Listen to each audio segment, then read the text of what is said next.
Hello दोस्तों, Avenue Supermarts या डीमार्ट के बारे में बात करेंगे। अक्टूबर 15 जो कि बहुत नज़दीक है, रिजल्ट आने वाले हैं। हम बिजनेस को डिस्कस करेंगे, रिजल्ट में क्या इंपॉर्टेंट चीज़ें देखनी है उसके बारे में डिस्कस करेंगे। दोस्तों, डीमार्ट एक बहुत ही इंटरेस्टिंग केस है जहां पर वो धीरे धीरे करके उन्होंने एक बड़ा एक्सपेंशन किया है। 2002-3 की जब बात है, लगभग 20 साल पहले सिर्फ एक उनका स्टोर था।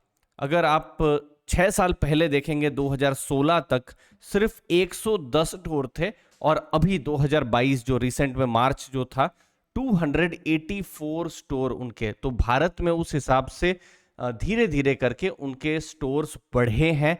ये भी आप डेटा देख सकते हैं कि कैसे उन्होंने स्टेप बाय स्टेप जाकर अपने जितने भी स्टोर्स हैं डीमार्ट के, उन्होंने ओपन किए हैं। मतलब वो एक एग्रेसिव जो स्ट्रेटेजी आजकल जनरली मार्केट गेन करने के लिए दिखाई जाती है कि बिल्कुल पैसा बर्न करो लेकिन मार्केट शेयर गेन करो, लेकिन इनकी टोटली सेपरेट स्ट्रेटेजी रही है।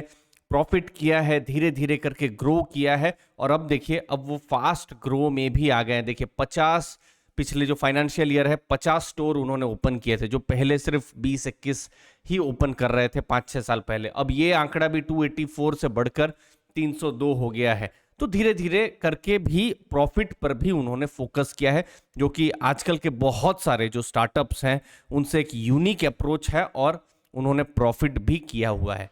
अब ये है रेवेन्यू जिसके बारे में मैं बात कर रहा था। देखिए उन्होंने पैसा कमाया भी है, प्रॉफिट भी किया है। देखिए 15,900 करोड़ का फाइनेंशियल ईयर 18 में उनका रेवेन्यू था, जो कि डबल हुआ है FY22 में 30,353 करोड़, अगर आप देखेंगे कुछ सालों में। फिर जैसा मैं प्रॉफिट के बारे में बात कर रहा हूं, ऐसा नहीं है कि मार्केट शेयर गेन करने के लिए उन्होंने लॉसेस किए हैं। देखिए 785 करोड़ से जो उनके प्रॉफिट्स हैं वो 1616 करोड़ यहाँ पर इंक्रीज हुआ है। बहुत प्रॉफिट वाला बिजनेस नहीं है, मतलब मार्जिन वाला बिजनेस नहीं है। मार्जिन 5 से 5.5% के आसपास ही रहा है। एबिटा मार्जिन भी आप देखेंगे 8 के आसपास ही यहाँ पर रहा है। लेकिन जैसे जैसे स्टोर वो ओपन कर रहे हैं, एक्सपीरियंस ले रहे हैं, अलग अलग देखिए अलग अलग राज्यों का वो एक्सपीरियंस ले रहे हैं। पहले ज़्यादा से ज़्यादा उनके जो स्टोर सिर्फ गुजरात महाराष्ट्र में थे, लेकिन अभी आप देख सकते हैं तेलंगाना है, आंध्र प्रदेश है, राजस्थान है, मध्य प्रदेश है, सब जगह नए जो ज्योग्राफीज है, कर्नाटका, इन सब जगह में भी वो धीरे धीरे उन्होंने ग्रो किया हुआ है। तो इसीलिए एक इंटरेस्टिंग बिजनेस बन जाता है। अब ये है इंपॉर्टेंट डेटा, और जब भी रिजल्ट आएंगे तो हमको जो है ये जो डेटा है, जो भी इन्वेस्टर्स अगर आप होंगे तो आपको मदद करेंगे। तो फाइनेंशियल ईयर जो जो क्वार्टर जो जो 2019 में जब सितंबर खत्म हुआ था, FY19 जब है सितंबर के महीने 5,949 करोड़ का रेवेन्यू था। फिर ये कोविड वाला समय है तो रेवेन्यू कम हुआ है, ये नेचुरल ही है।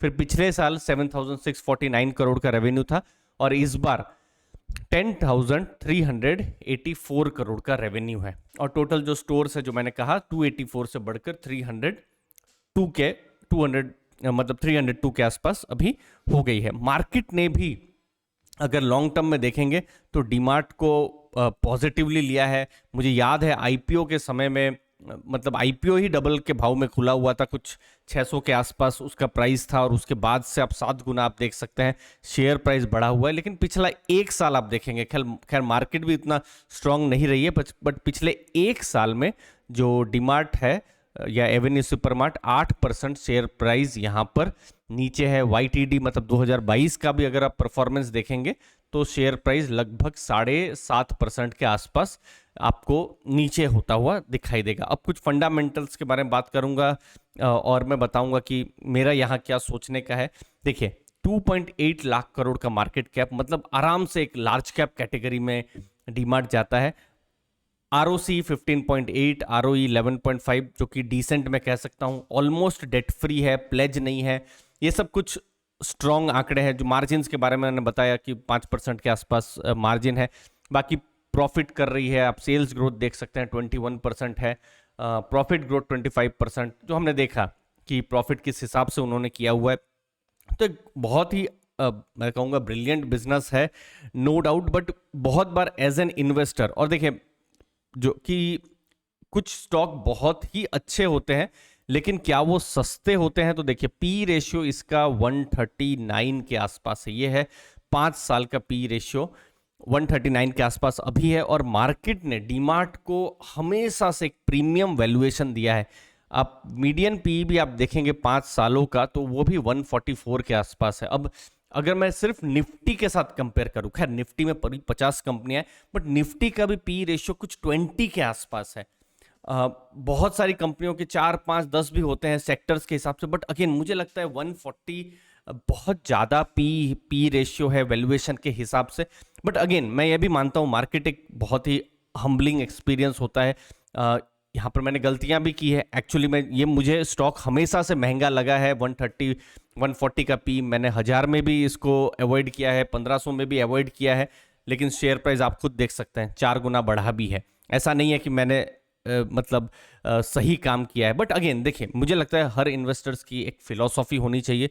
उस फिलॉसफी के हिसाब से कभी हम लोग पैसा कमा भी सकते हैं, लेकिन हमको गंवाना नहीं है। तो डीमार्ट की जब मैं बात कर रहा हूं तो पर्सनल लेवल पर मैंने इसको अवॉइड किया है, और ठीक है वो डिसीजन बहुत अच्छा मैं नहीं मानूंगा, बट स्टिल अपनी फिलॉसफी रखना बहुत ज़्यादा जरूरी है, क्योंकि मेरा थोड़ा वैल्यू बायसनेस यहाँ पर होता है, जहाँ पर मैं हाई पी स्टॉक्स जो है या फिर हाई वैल्यूएशन जो है उनको मैं थोड़ा सा अवॉइड करता हूँ। तो फिलहाल मैं अभी भी एक्चुअली मैं अवॉइड ही करूँगा। बट अगेन हर इन्वेस्टर्स की ये इस वीडियो के माध्यम से मैं यही बोलना चाहूँगा, अपनी एक फिलॉसफी बनाइए। कभी कोई भी रैंडम स्टॉक मत ले लीजिए कि कहीं पर कोई टिप आ गई है या कुछ भी आ गया है। आपको कंफर्ट लगता हो वैल्यूएशन के हिसाब से, बिजनेस के हिसाब से। देखिए एक और थॉट प्रोसेस हो सकता है, कमेंट में आ भी सकता है कि डीमार्ट किस हिसाब से भविष्य में ग्रो कर सकता है। तो बिल्कुल सभी थॉट्स वेलकम है, और इसीलिए स्टॉक प्राइस ऊपर नीचे जाता रहता है। मुझे उम्मीद है इस छोटे से वीडियो से आपको वैल्यू मिली होगी। डीमार्ट बहुत हद तक मैंने इसको हाई वैल्यूएशन के कारण मैंने इसको नहीं लिया है। मैं बहुत हद तक अपना भी मिस्टेक मानता हूं, बट अगेन मैं ये भी मानता हूं कि मैं अभी भी इस स्टॉक को नहीं लूंगा, क्योंकि मुझे ये हमेशा से महंगा लगता था, अभी भी महंगा लग रहा है। तो समय ही बताएगा कि इसमें क्या मैं कितना सही हूं कितना गलत हूं। अभी तक तो गलत हूं, देखते हैं आगे क्या होता है। बट अगेन वैल्यूएशन अगर कम होता है या प्रॉफिट बहुत ज़्यादा होता है, तो फिर मुझे लगता है तब मैं फिर यहाँ पर एक अलग अपना व्यू रख सकता हूँ। आप जरूर बताइएगा। अक्टूबर 15 का अभी सबसे पहले तो मैं वेट करूँगा। धन्यवाद आपके समय के लिए। थैंक यू दोस्तों।